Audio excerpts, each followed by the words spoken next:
नमस्कार, बुलेटिन में आपका स्वागत है। आपके साथ मैं हूं जीनत सिद्दीकी। यूपी में बड़े पैमाने पर धर्मांतरण कराए जाने के एटीएस के खुलासे के बाद हड़कंप मचा हुआ है।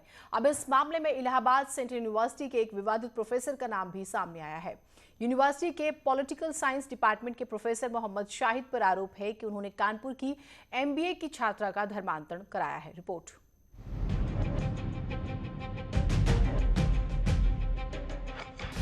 धर्मांतरण मामले में इलाहाबाद यूनिवर्सिटी के प्रोफेसर मोहम्मद शाहिद का कनेक्शन दिल्ली से गिरफ्तार उमर गौतम के साथ सामने आया है।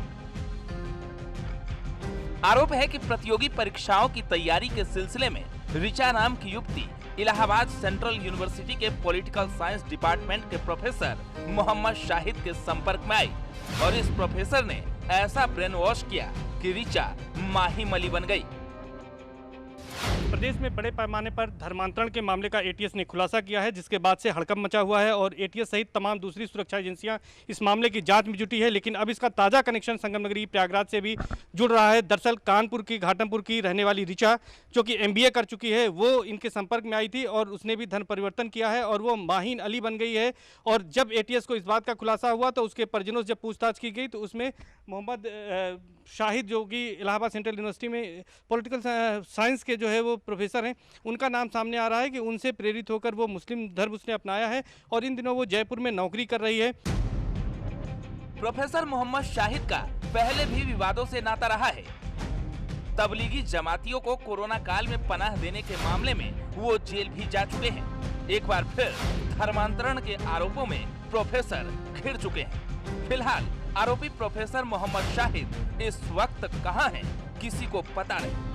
हालांकि इस वक्त हम मौजूद हैं मोहम्मद शाहिद के उस मकान के बाहर, जो कि प्रोफेसर हैं पॉलिटिकल साइंस के। उनके मकान पे ताला लगा हुआ और पड़ोसियों से जो बात हुई है उनके बारे में बताया जा रहा है कि वो अपने गांव गए हैं, वो यहाँ पर नहीं है।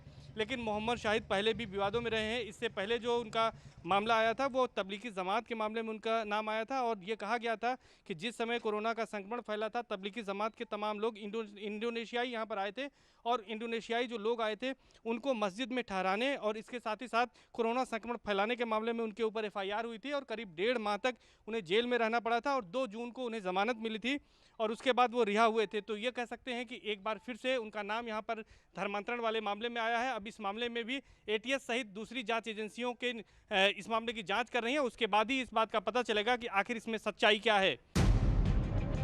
दरअसल दिल्ली में गिरफ्तार उमर गौतम के संगठन से जांच एजेंसियों को जो लिस्ट हाथ लगी है, उस लिस्ट में ऋचा से माही मली बनी युवती का नाम 12वें नंबर पर शामिल है। जांच एजेंसियों को ये सूचना भी मिली है कि ऋचा से माहिम बनी MBA पास आउट युवती अपनी सैलरी से हर महीने 75,000 रुपए एक इस्लामिक संगठन को दान भी देती है और अब दूसरी लड़कियों का ब्रेन वॉश कर उन्हें इस्लाम धर्म कबूल करने के लिए प्रेरित करती है, जिसका खुलासा युवती के परिजनों ने ही किया है। अब इस खुलासे के बाद आरोपी प्रोफेसर भी एटीएस और दूसरी एजेंसियों के निशाने पर हैं।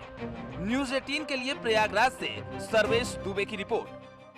प्रदेश में बड़े पैमाने पर धर्मांतरण के मामले का एटीएस ने खुलासा किया है, जिसके बाद से हड़कंप मचा हुआ है और एटीएस सहित तमाम दूसरी सुरक्षा एजेंसियां इस मामले की जांच में जुटी है। लेकिन अब इसका ताज़ा कनेक्शन संगम नगरी प्रयागराज से भी जुड़ रहा है। दरअसल कानपुर की घाटमपुर की रहने वाली ऋचा, जो कि MBA कर चुकी है, वो इनके संपर्क में आई थी और उसने भी धर्म परिवर्तन किया है और वो माहीन अली बन गई है।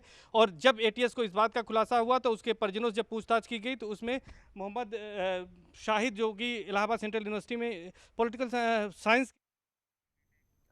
प्रदेश में महिलाओं के लिए रोडवेज बसों के सफर को सुरक्षित और सुगम बनाने के लिए बसों में पैनिक बटन लगे हैं। पैनिक बटन दबाते ही नजदीकी थाने में जानकारी पहुंचेगी और बसों में यात्रियों के साथ होने वाले अपराधों पर भी शिकंजा कसेगा।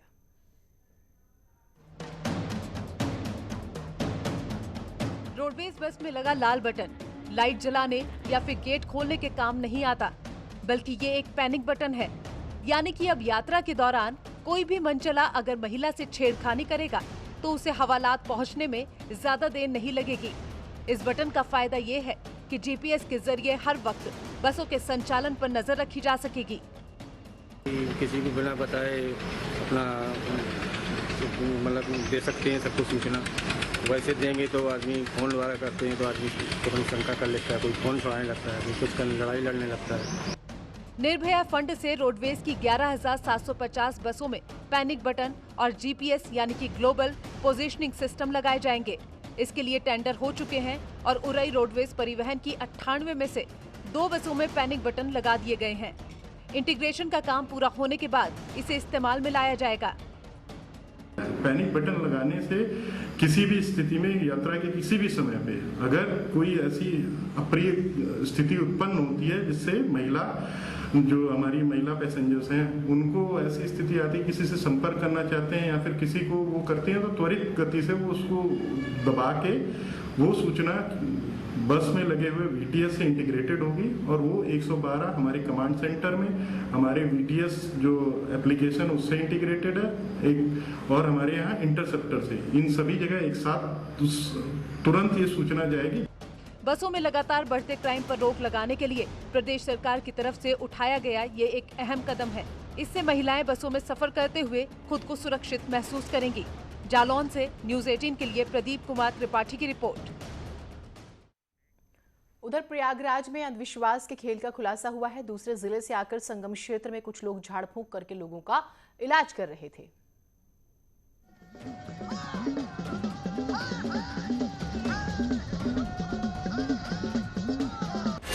ये तस्वीर संगम क्षेत्र की है। कुछ लोग ढोलक, मंजीरा और झींका बजाकर किसी मंत्रोच्चार का जाप कर रहे हैं।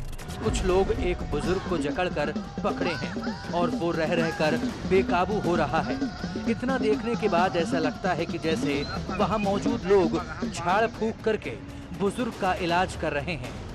अब ये दूसरी तस्वीर देखिए। गंगा नदी के किनारे 2 लोग झाड़ फूंक कर रहे हैं और उनके सामने 2 महिलाएं हैं। एक महिला बेसुध हालत में पड़ी है। दूसरी महिला जिस तरह अपने बाल झटक रही है उसे देखकर ऐसा लग रहा है कि मानो वो मानसिक रोगी है। दारागंज थाने से महज 2 किलोमीटर के पास इस तरह का अंधविश्वास का खेल हो रहा था और पुलिस को भनक नहीं लगी। असल में झाड़ फूंक करने वाले करीब 30 लोग बुंदेलखंड के महोबा जिले से आए थे और संगम क्षेत्र में अंधविश्वास फैलाकर इलाज का दावा कर रहे थे। जानकारी मिलते ही पुलिस के कान खड़े हो गए और तत्काल पुलिस की टीम मौके पर पहुंची और सभी 30 लोगों को गिरफ्तार कर लिया। 30 लोग जो महोबा से आए हुए थे, वहाँ कुछ झाड़ फूंक की एक्टिविटीज जो अंधविश्वास से जुड़ी हुई थी वहाँ पे स्टार्ट करने जा रहे थे। तभी पुलिस को पता चला है, वहाँ से पुलिस उन लोगों को लाई है और प्रिवेंटिव अरेस्ट की है। उनके विरुद्ध आवश्यक वैधानिक कार्रवाई की जा रही है। एक हफ्ता पहले भी संगम क्षेत्र में झाड़ फूंक और अंधविश्वास का एक मामला सामने आया था। पुलिस का दावा है कि धार्मिक स्थल संगम क्षेत्र में विशेष सतर्कता बरती जा रही है। जो लोग भी यहाँ पर अंधविश्वास फैलाने का काम करेंगे उनके खिलाफ पुलिस कार्रवाई करेगी। पुलिस की कार्रवाई अपनी जगह है, लेकिन आज के इस वैज्ञानिक युग में भी लोग अंधविश्वास का खेल करने वालों के जाल में फंस जाते हैं। ये बड़ा सवाल है। ज्योतिराव फूले, न्यूज़ 18, प्रयागराज।